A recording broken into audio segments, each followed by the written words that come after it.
Hello tout le monde, j'espère que vous allez bien. Donc joyeuse Pâques à tous, et pour Pâques j'ai décidé de vous faire un mukbang où je vais manger du chocolat et répondre à vos questions. Donc j'ai acheté des chocolats de grande surface que j'ai jamais goûté.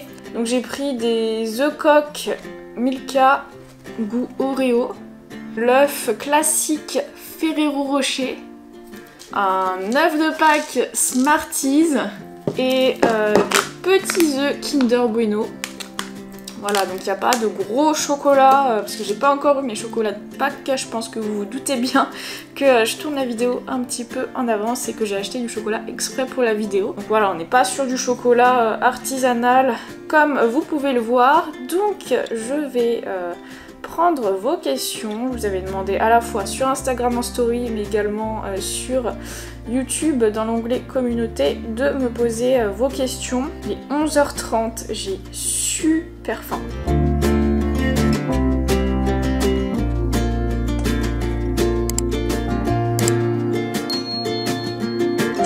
Ok, donc je sais pas par quoi je vais commencer. Je pense que je vais commencer du truc que je pense aimer le moins jusqu'au truc que je pense aimer le plus.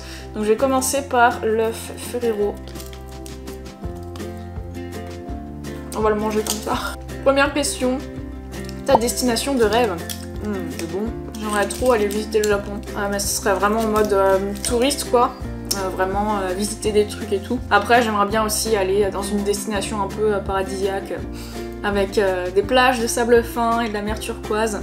Vraiment dans le but de glander. Mais du coup je sais pas où exactement aller. Je sais pas s'il y en a qui ont eu l'habitude de voyager et qui me conseilleraient une destination paradisiaque comme ça. On aimerait bien faire ça avec Gwen. Et en fait là on s'est dit bon on va essayer de faire un voyage de ce style pour le mois d'octobre pour nos 5 ans. Sauf qu'en fait on vient de se rendre compte que nos passeports sont périmés, il faut les refaire. Et c'est la galère pour trouver un rendez-vous. Donc on a trouvé un rendez-vous passeport mais il est dans super longtemps donc on n'aura jamais nos passeports à temps. Donc on sait pas si on va partir cette année du coup. Mais si vous avez des idées de destination, dites-le moi en commentaire. Autre question, tu habites vers où? Alors je vais pas vous donner mon adresse exacte mais j'habite à Angers. Mais écoutez il est super bon cet œuf.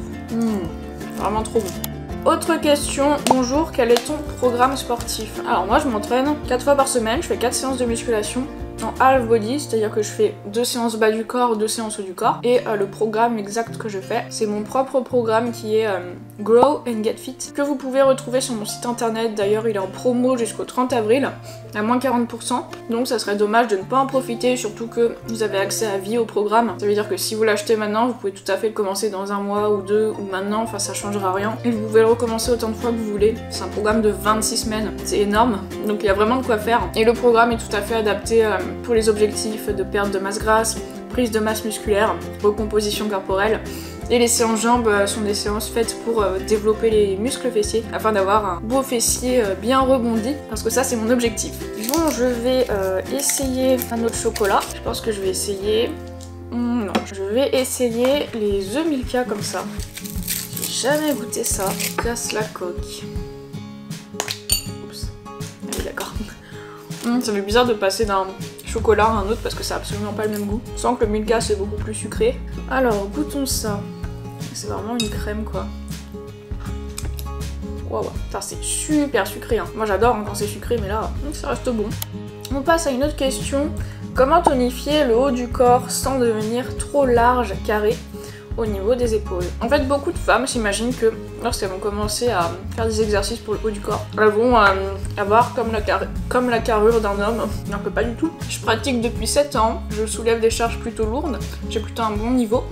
Et pourtant, je suis pas super carrée, enfin ça choque pas, alors certes je suis plus musclée, plus développée qu'avant, mais sans que ce soit disproportionné par rapport au bas du corps. Enfin, quand on fait de la musculation et qu'on la pratique bien, dans tous les cas, notre silhouette, elle reste proportionnée. Donc en fait, si tu travailles également le bas du corps, tu seras jamais super carré en haut et très fine en bas quoi. Donc faut vraiment pas avoir peur de ça. Et le mot tonifier, tu me demandes comment tonifier le haut du corps. En général, on utilise ce mot lorsqu'on veut pas dire musclé. Parce que beaucoup pensent que se tonifier, se muscler, c'est différent. Genre se tonifier, c'est être moins flasque sans prendre de volume. Mais en fait, c'est la même chose que se muscler. C'est ce qui se passe quand vous vous musclez sur le long terme. Il se passe qu'il y a une recomposition corporelle, donc vous avez pris du muscle muscles et vous perdez un peu de gras également, donc ça améliore votre composition corporelle et ça fait que vous êtes un petit peu plus affiné. Bien sûr, si de base vous êtes très maigre et que vous commencez à vous muscler, bah vous allez forcément vous épaissir, mais t'inquiète pas, tu peux pas obtenir un physique disproportionné à moins d'entraîner que le haut du corps quoi. Fais des séances haut du corps classiques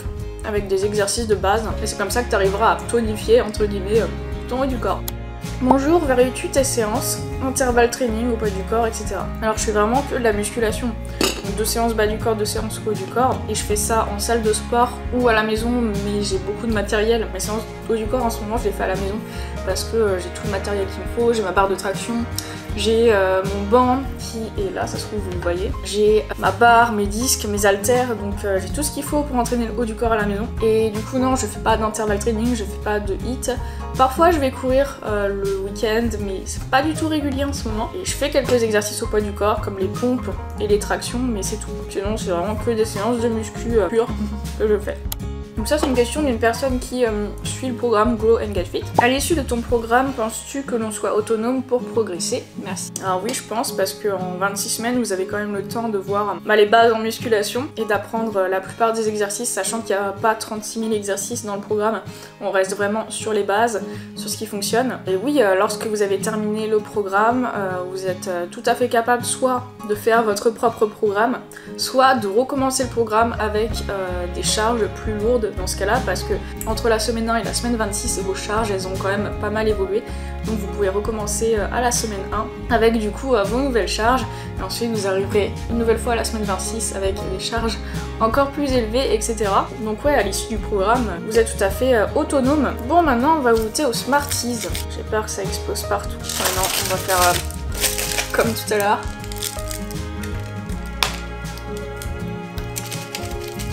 Est-ce que j'adore les Smarties?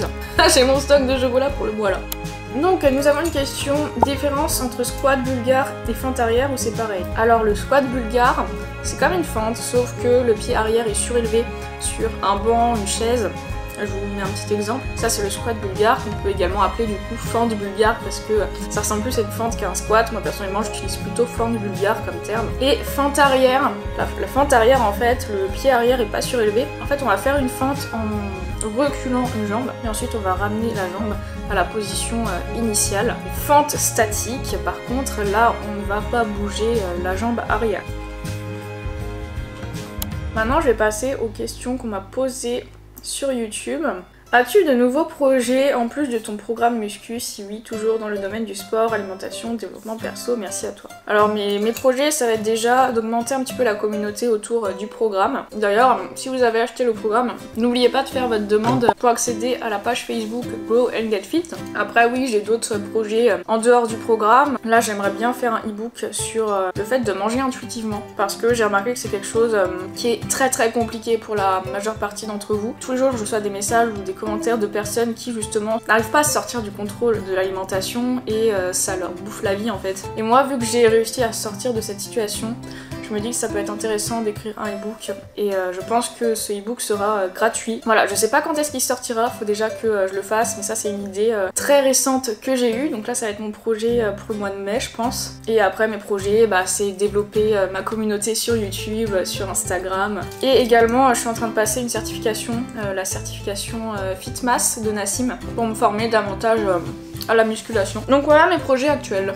Coucou Margot, maintenant lancée dans ton activité YouTube à plein de temps, pourrais-tu nous partager les avantages et les inconvénients auxquels tu fais face tous les jours? Continue comme ça, tes vidéos sont tout top. Bon dimanche de Pâques à toi. Alors merci beaucoup Audrey. Donc qu'est-ce que ça fait d'être créatrice de contenu à temps plein? Au niveau des avantages, perso je trouve qu'il y en a pas mal, c'est-à-dire que je peux travailler de chez moi. Ça c'était mon rêve de travailler de chez moi. Il y en a qui n'aiment pas ça. Et moi franchement c'est le pied de pouvoir travailler chez moi parce que je me lève à l'heure que je veux. Bon, même si je me lève tôt parce que je suis plus productive le matin, mais je prends une pause quand je veux, je peux aller sur mon piano quand j'ai envie de faire une pause, ou alors je peux aller me balader dans le parc d'à côté, je peux m'habiller comme je veux également, je peux aller faire une sieste si j'ai envie, voilà, des choses qu'on peut pas trop faire lorsqu'on travaille dans un bureau. Je suis vraiment autonome, je fais vraiment mes propres projets, j'exploite vraiment ma créativité pour mes projets et pas pour les projets de quelqu'un d'autre, et je trouve ça beaucoup plus plaisant en fait, j'ai moins l'impression de travailler. Et inconvénient, bah j'en vois pas trop, si ce n'est... Parfois c'est difficile de vraiment sortir la tête de ce travail-là parce qu'on a tout le temps des notifs, tout le temps des commentaires à répondre. Et d'ailleurs j'adore répondre à vos commentaires et vos commentaires me font trop plaisir. Mais c'est vrai que c'est dur de se donner par exemple une heure où hop on coupe les notifications, on arrête de répondre aux commentaires pour vraiment être avec ses proches et ne plus du tout être dans le boulot, parce que même si j'ai pas l'impression que c'est du boulot, c'en est. Et en fait moi tout le temps, quelle que soit l'heure, même si il est 22h et que je suis sur mon téléphone, si je reçois un message ou si je reçois un commentaire, bah j'y réponds tout de suite. Mais bon, pour l'instant ça va, je trouve que je gère bien. Ensuite, autre question, quelles études as-tu fait et quel âge as-tu? Alors j'ai 25 ans. Je sais pas pourquoi j'ai toujours envie de dire que j'ai 22 ans, alors non, j'ai 25 ans. Et j'ai fait une école d'ingénieur, j'ai un diplôme d'ingénieur en électronique et informatique.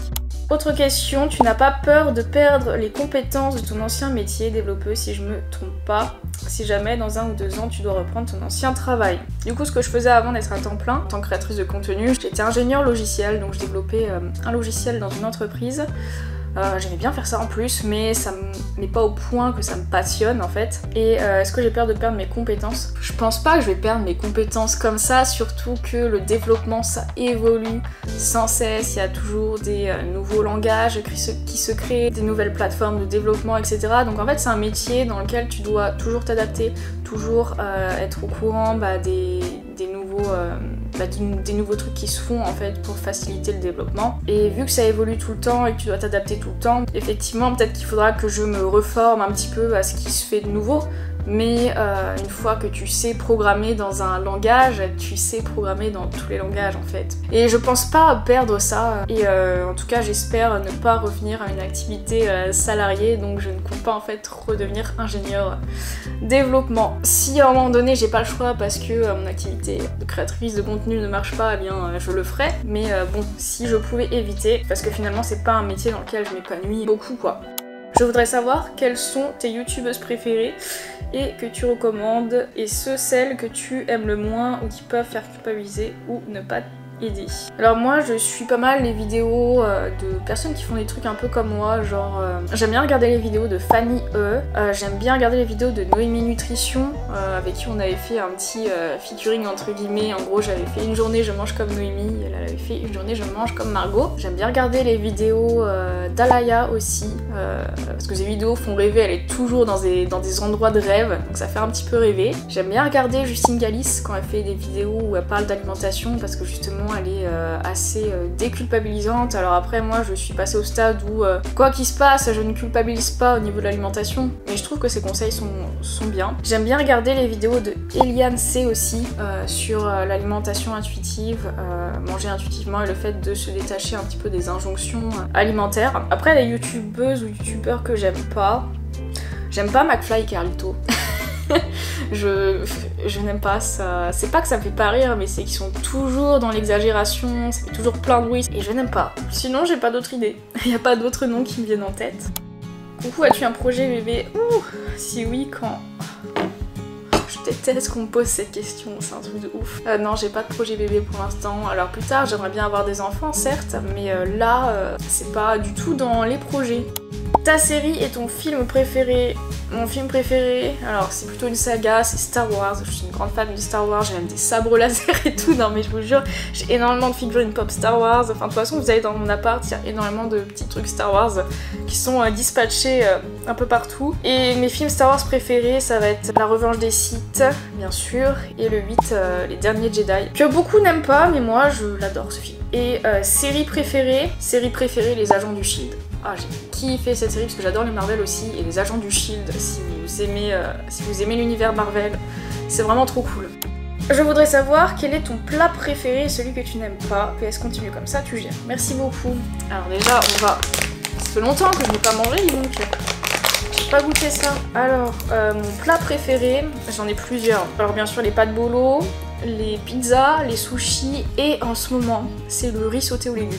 Voilà, que je fais pas mal. Je fais aussi en version pâte avec de la sauce soja et de l'huile de sésame. Voilà, mais qu'est-ce que c'est bon. Et les plats que je n'aime pas, ça va être en général les plats du terroir, genre la choucroute, le pot-au-feu, bœuf bourguignon, des trucs comme ça, je n'aime pas du tout. Ensuite, comptes-tu te marier et avoir des enfants? Ouais, mais les enfants, comme je vous l'ai dit, pas tout de suite. Trop bon les petits œufs Kinder Bueno là.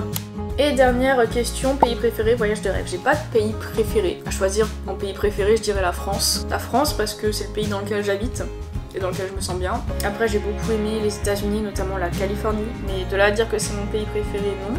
Mais le voyage de mes rêves, comme j'ai dit au début, c'est le Japon. Bon et bien voilà, j'ai répondu à toutes les questions. Bah moi j'ai plus très faim, donc je vais attendre un peu avant de me faire à manger parce qu'il est midi là. Donc voilà, donc sinon ce que j'ai préféré en chocolat, bah finalement c'est l'œuf Ferrero Rocher et les petits œufs Kinder Bueno. Ça c'est super sucré, c'est tellement sucré qu'on a du mal à sentir le goût du chocolat. Et les Smarties, bah l'œuf rien d'extraordinaire, c'est du chocolat au lait normal.